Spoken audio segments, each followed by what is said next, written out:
if you grew up with a mentally ill parent and you're well aware of the early signs of a psychotic break and you're seeing that happen behind the Resolute desk and you're very afraid because if a normal person did anything like that, they would be absolutely institutionalized, but the person who's doing it instead has all the nuclear codes and that's making you scared, clap your hands.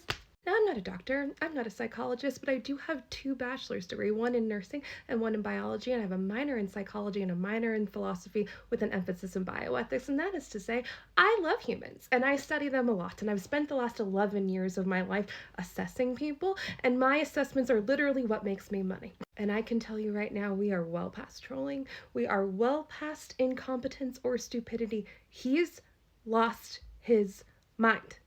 Full stop. Look at what happened in the last 48 hours. On Friday, he said that he was going to eliminate Veterans Day and call it Victory of World War I Day because we don't celebrate our victories enough. And in a very, very rare dissent, a lot of the people in his area were like, absolutely not.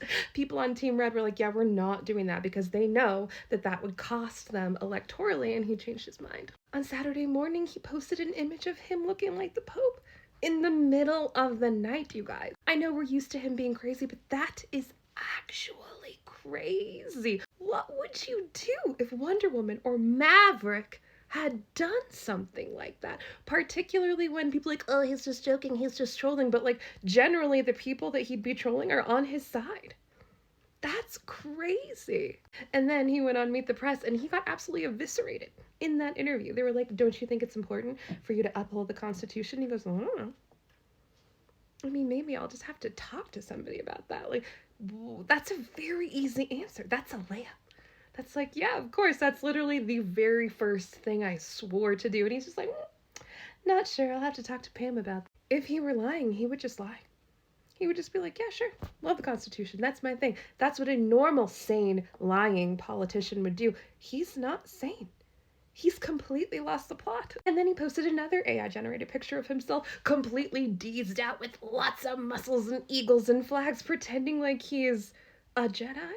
But a Jedi holding the wrong lightsaber. And he's like, happy Star Wars Day to all of you radical left liberals. Like, again, on the official White House page. How do you have time for this? What are the people in his life saying and doing to him? Like, that's crazy. And then he decided to call up the president of Mexico, and he was like, hey, you know what I was thinking? I was thinking of deploying some troops to your area because, you know, I know that you've got that nasty cartel problem, and I think I can fix that for you. Do you want me to send some over there? You need a couple troops? And she was like, respectfully, no. I'll work with you, but you need to keep your little butt over there, okay? He was like, oh, okay, bet. Thanks. And then he took to his Twitter and said that we were going to reopen Alcatraz.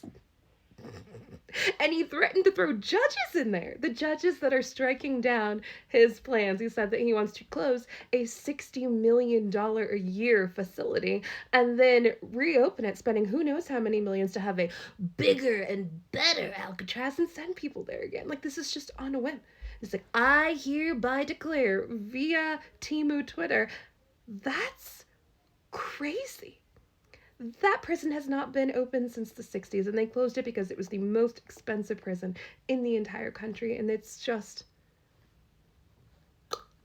And then after that, he said that we were now at war with the movie industry and that he's going to put 100 to 400% tariffs on any film that has anything to do with any other country, and that we're the only people in the whole world who should be making films, and if any other film has anything outside the country, it's going to be tariffed. The movies! You guys, that's not incompetence. That's not boredom. That is severe mental illness. Like, he is having a psychotic break right in front of our eyes, and that's incredibly dangerous. There is a person who follows him around with the football every day, and he is absolutely crazy. And you know how I know it's crazy? It's because the women closest to him are calling it out. Like, Laura Loomer and Bleach Blonde She-Hulk are calling him out publicly because women are much more attuned to when a man has gone completely off the rails, because we've all been in relationships with narcissists and crazy people, right? Or at least seen them firsthand by our best friends. And those two are the ones that are like, something's super off here. I'm really upset and you need to follow me and not him. That should be a gigantic red flag for you. And I shouldn't even give you this cheat code, Team Red. It would behoove you to say that he's crazy as well, because then you could preserve all of your ridiculous Christian nationalist ideologies and just say that the execution was wrong because he was. And don't get me wrong, I would be happy to watch his entire agenda crash and burn because he is so insane that there's no way of actually implementing it. But the fact is that agenda is occurring on a boat that I just so happen to be riding across the ocean in right along with you. And so are you. So speak up and say something, because we have a mad king in the Casablanca, and in today's world, 2025, that's insanely dangerous. I hope you guys take care of yourself today. I hope you drink some yummy coffee. I hope you eat a yummy snack. And as always, keep your eyes up, keep your feet on the ground. I'll see you next time. Ta-ta!